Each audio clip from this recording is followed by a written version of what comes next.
that never left his hands. Every Christmas Eve, as the carolers sang and the snow fell soft, a frail old man in a threadbare wool coat sat on the icy steps of the shuttered toy store on Primrose Street, clutching a colorfully wrapped box tied with a faded red ribbon. The paper never yellowed. The ribbon never frayed. He never opened it. He just sat there from dusk until dawn, a statue of grief that the town had long stopped asking about. But one frigid December night, a passing biker from the Frostvale Brotherhood pulled over, knelt beside him, and asked a single question. The answer, he whispered, shattered decades of silence and ignited a rescue that would change not just one life, but an entire community's understanding of hope. Where are you watching this video from? Drop your city or town in the comments below. We want to see how far the Hidden Heroes family reaches. Subscribe to Hidden Heroes, like this video, and share it with someone who needs to hear a story about real-life angels on two wheels. The toy store on Primrose Street had been closed for 37 years. Its windows were boarded up, its sign long gone, its brick walls stained with decades of weather and neglect. The children of Ashwick Crossing walked past it without a second glance, too young to remember the days when the display window glittered with wooden trains and porcelain dolls, when the bell above the door jingled with the arrival of every wide-eyed child clutching a Christmas list. The town had moved on, but one man had not. His name was Gideon Voss. He was 81 years old, thin as a winter birch, with a spine curved by time and sorrow. His hair was a drift of white that wisped from beneath a worn flat cap, and his face was a network of deep lines etched by decades of grief that had never been spoken aloud. He wore the same heavy tweed coat every year, mended at the elbows, and a wool scarf striped in faded red and green, the last gift he'd ever received from someone who loved him. And in his gloved hands, cradled against his chest like a child, he held a neatly wrapped box, about the size of a shoebox, covered in paper printed with dancing reindeer and tied with a crimson ribbon that had been tied and retied so many times it was soft as velvet. He had been doing this for 37 years. Every Christmas Eve, he walked 3 miles from his tiny apartment to the closed toy store, sat on the frozen marble steps, and waited. He never spoke to passers-by. He never accepted offers of coffee or shelter. He just sat, his back against the locked iron gate, his eyes fixed on the empty street as if expecting someone to appear. The townspeople had long ago labeled him the Christmas ghost, a sad but harmless fixture. They let him be. And so the years passed, and the gift never left his hands. The Frostvale Brotherhood was not a Christmas club. They were a motorcycle association of about 40 riders who had dedicated themselves to patrolling the forgotten pockets of their region, finding people who had fallen through the cracks and pulling them back into the light. They operated out of a converted firehouse on the edge of town, a place with a communal kitchen, a repair bay, and a big stone fireplace where they gathered on cold nights. Their president was a woman named Rhea Salas, 52 years old, with a long silver braid, a prosthetic foot that she never hid, and eyes the color of winter pines. Her leather cut was a dense collage of patches. The top rocker read Frostvale Brotherhood, the bottom rocker read Carry the Light, and the central emblem was a lantern glowing in a snow-dusted forest, its beam cutting through the dark. Around it clustered smaller patches, a medic cross, a child's handprint inside a heart, a road captain's bar, and a patch that read Find the Frozen. Her second was a man named Ewan Cole, a former firefighter with a shaved head, a thick graying beard, and a calm, steady presence forged in crisis. The club's medic was a woman named Mira, 40, with close-cropped dark hair and the quick, gentle hands of a former paramedic. There was a young prospect named Ash, only 19, who had been homeless before the Brotherhood found him and who still remembered the cold of sleeping in doorways. And there was the club elder, a 70-year-old named Oren, who had been with Rhea since the beginning and who had a gift for sitting with people in their silence. It was Ash who first noticed the old man on the steps. The Brotherhood was riding back from a holiday charity run. They delivered toys to a children's shelter and took the long way through the old town. Snow was beginning to fall, big soft flakes that clung to handlebars and helmets. As they rounded Primrose Street, Ash's headlight swept across a figure huddled on the steps of the derelict toy store. He slowed, squinting through the dark. "Boss, there's someone on the steps of that old building. It's freezing out here. He looks old." Rhea signaled the group to pull over. 6 bikes rumbled to a stop at the curb. The riders dismounted and approached cautiously, their boots crunching in the fresh snow. Rhea removed her helmet and walked forward, her prosthetic foot making a soft click on the pavement. Under the dim streetlight, she could see the old man clearly now, his thin coat, his trembling hands, the brightly wrapped box clutched against his chest. His eyes were open but distant, fixed on some point beyond the street, beyond the town, beyond the present moment entirely. "Sir," Rhea's voice was low and gentle. "It's very cold out here. Are you all right?" Gideon blinked, as if surfacing from a deep dream. He looked at the leather-clad woman before him, then at the cluster of bikers behind her, their vests covered in patches, their faces etched with concern rather than threat. He didn't flinch. He simply said, in a voice that sounded like rustling paper, "I'm waiting for my daughter." Ewan stepped forward. "Your daughter, sir? Is she supposed to meet you here?" Gideon looked down at the gift in his hands. "She's always supposed to meet me here. Every year. She never does. But I wait. I promised her I would wait." His voice didn't break, but it carried a weight that pressed down on the snowy silence. "Her name was Lily. She was 6 years old. We came to this store every Christmas Eve to pick out a treat. She loved the porcelain dolls in the window. She said they looked like angels." Rhea felt a cold that had nothing to do with the snow. She knelt on the steps, bringing herself to Gideon's eye level. "Mr. Voss. Gideon Voss. Mr. Voss, my name is Rhea. I'm the president of the Frostvale Brotherhood. We're a motorcycle club. We help people. Can you tell me what happened to Lily?" Gideon's hands tightened on the gift. The paper crinkled softly. "She got sick. A fever that wouldn't break. It was December 23rd. I had already bought her gift, a porcelain doll with golden curls, just like hers. She loved it. She never got to open it. By Christmas morning, she was gone." His voice cracked on the last word, a single fissure in a dam that had held for almost 4 decades. "I couldn't bring myself to return the doll. So I came here the next Christmas Eve, and I sat with it. And the next, and the next. I know the store is closed. I know she's not coming. But if I stop waiting, then there's nothing left of her. Nothing at all." Mira, the medic, had tears freezing on her cheeks. Ash, the young prospect who had slept in doorways himself, turned away to compose himself. Ewan's jaw was set, but his eyes glistened. And Rhea, who had seen death and grief and had never learned to turn away, reached out and placed her gloved hand over Gideon's trembling ones. "You've been carrying this gift for 37 years, Mr. Voss. You've been carrying your daughter. You don't have to carry it alone anymore. Not tonight. Not ever." Gideon looked at her, and something in the ancient fortress of his grief shifted. "What do you mean?"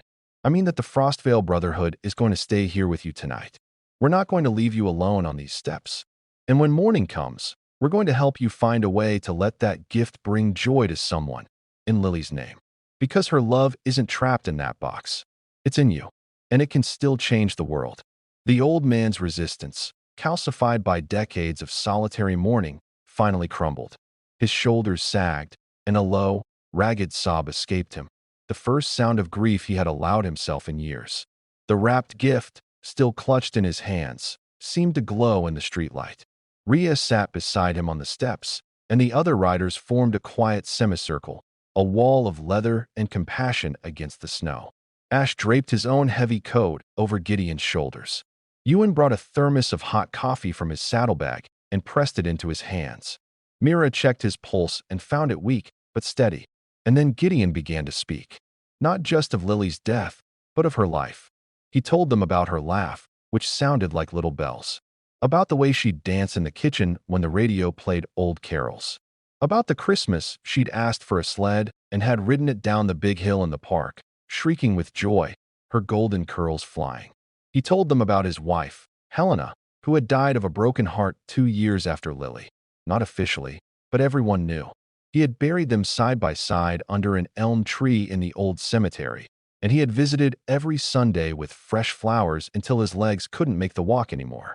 By the time he finished, the snow had stopped, and the first gray light of Christmas morning was seeping into the sky. The riders had not moved. They had listened, every word, and their presence had become a kind of sanctuary. That morning, the Frostvale Brotherhood took Gideon back to their clubhouse. They fed him a hot breakfast, pancakes, eggs, fresh coffee, and sat him by the great stone fireplace. Oren, the elder, came and sat beside him in the companionable silence of someone who understood loss without needing to fill the air with words. Then Ria made a phone call. She called the director of a local children's shelter, a woman named Delia whom the Brotherhood had worked with on their toy drives. She explained Gideon's story, the porcelain doll, the 37 years of waiting. Delia listened, and when Ria finished, she said quietly, "We have a little girl here. Her name is Aloan. She's 6 years old, just like Lily was. She came to us 3 weeks ago. Her mother passed away, and she has no other family. She's been very quiet. She hasn't opened any of the presents we've tried to give her. I think she might need that doll." Ria relayed the message to Gideon, who was sitting by the fire. His hands, still holding the wrapped box, began to tremble again. But this time, it was not from cold or grief. It was from something he had not felt in nearly 4 decades. Hope. "Do you think Lily would mind?" he whispered. Ria knelt beside him. "I think Lily would want another little girl to feel the way you made her feel. Loved. Cherished. I think that's the whole point." Christmas morning, the Frostvale Brotherhood escorted Gideon to the shelter. He rode in a sidecar, his old coat replaced by a thick leather jacket that Ash had insisted he wear, and the wrapped gift held securely on his lap. The shelter was a warm, cheerful building decorated with paper snowflakes and a small tree in the corner. Delia met them at the door and led Gideon to a quiet room where a little girl with dark curls and enormous, wary eyes sat on a small chair, clutching a stuffed rabbit. Gideon walked slowly toward her, his cane tapping on the floor. He lowered himself into the chair opposite her, his old bones creaking. He held out the gift, the box wrapped in dancing reindeer paper, the ribbon faded but still red. "My name is Gideon," he said, his voice rough but gentle. "A long time ago, I had a daughter named Lily. She was 6, like you. She loved dolls. I bought her this doll for Christmas, but she couldn't open it. So I kept it for her. For a very long time. But I think she would want you to have it. May I give it to you?" Aloan stared at him with those huge, cautious eyes. Then, slowly, she set down her rabbit and reached for the box. Her small fingers pulled at the ribbon, which came undone easily, as if it had been waiting for this moment. She lifted the lid. Inside, nestled in tissue paper that had yellowed but still held its shape, was a porcelain doll with golden curls, a blue velvet dress, and a painted smile that had not dimmed in 37 years. The doll's eyes seemed to catch the light, and for a moment, the room was utterly silent. Aloan lifted the doll out with a reverence that was almost sacred. She looked at Gideon. "She's beautiful," she whispered. "What's her name?" Gideon's voice broke. "Lily. Her name is Lily." Aloan hugged the doll to her chest, and then, without hesitation, she climbed off her chair and wrapped her other arm around Gideon's neck. The old man enfolded her in his arms, his cane clattering to the floor, and he wept the tears of a grief that was finally, after almost 40 years, being transformed into something else. The riders stood in the doorway, silent, their leather vests and patches a backdrop to a miracle. Ria wiped her eyes with the back of her glove. Ewan put his arm around Ash, who was openly sobbing. Mira, the medic, was smiling through her tears. That Christmas day, Gideon didn't leave the shelter. He stayed for dinner, and then for a carol sing, and then to read Aloan a bedtime story. He discovered that she loved stories about angels, just like Lily had. He discovered that her favorite color was blue, like the doll's dress. And he discovered that having a child to love did not mean he loved Lily any less. It meant Lily's love had grown big enough to embrace someone new. In the weeks that followed, the Frostvale Brotherhood did what they always did. They turned a moment of compassion into a lasting foundation. Ria worked with Delia to arrange for Gideon to become a volunteer at the shelter, reading to children and helping with the holiday programs. Ewan and Ash repaired Gideon's apartment. It had been cold and drafty, the heater barely functional, and installed a new furnace and windows, paid for by the club's elder care fund. Mira took Gideon to a doctor, got him proper nutrition, and helped him regain the strength he had lost over years of neglect. Oren became a regular visitor, playing chess with him and listening to stories about Lily. But the most profound change was the bond between Gideon and Aloan. He visited the shelter every day. He became her foster grandfather, officially approved by the system after a background check and a home study that Ria herself had expedited using her network of contacts. Aloan, who had been silent and withdrawn, began to laugh again. She drew pictures of a family, a little girl with dark curls, an old man with a cane, and a doll with golden hair. She called them the Christmas family. And on the next Christmas Eve, 12 months after the night on the toy store steps, Gideon did not sit alone. The Frostvale Brotherhood had organized a candlelight vigil outside the old toy store, a new tradition they called Lily's Vigil. The boarded-up windows had been painted with a mural of a Christmas tree and a child's hand reaching up, funded by the club and created by a local artist. The steps were no longer cold and empty. They were crowded with bikers, townspeople, shelter children, and a tiny, dark-haired girl holding a porcelain doll. Gideon stood at the center, his arm around Aloan, and he spoke into a microphone that someone had set up. For 37 years, I came to these steps to wait for a daughter I knew wasn't coming. I thought my love had nowhere to go.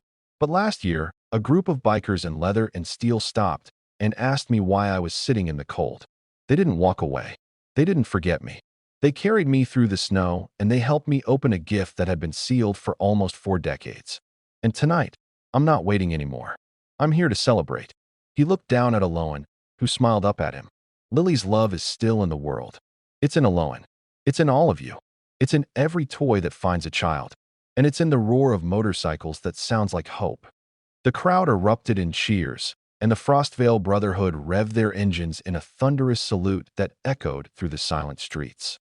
Ria, standing at the edge of the steps, raised her prosthetic foot and stamped it on the marble in applause, her silver braid swinging. Ash lifted Aloan onto his shoulders so she could see the sea of headlights. And Gideon Voss, the old man who had held a wrapped gift for 37 years, finally let go of grief and embraced the future. The toy store on Primrose Street is still closed, but it is no longer a place of mourning. The mural still shines, and every Christmas Eve, the town gathers for Lily's Vigil, a celebration of generosity and found family. The Frostvale Brotherhood continues to ride, carrying light into the darkest corners. And Gideon Voss, now 83, lives in a warm apartment filled with photographs of 2 daughters, one with golden curls, one with dark, and a porcelain doll that sits on a shelf, no longer wrapped in paper. The gift that never left his hands is finally home.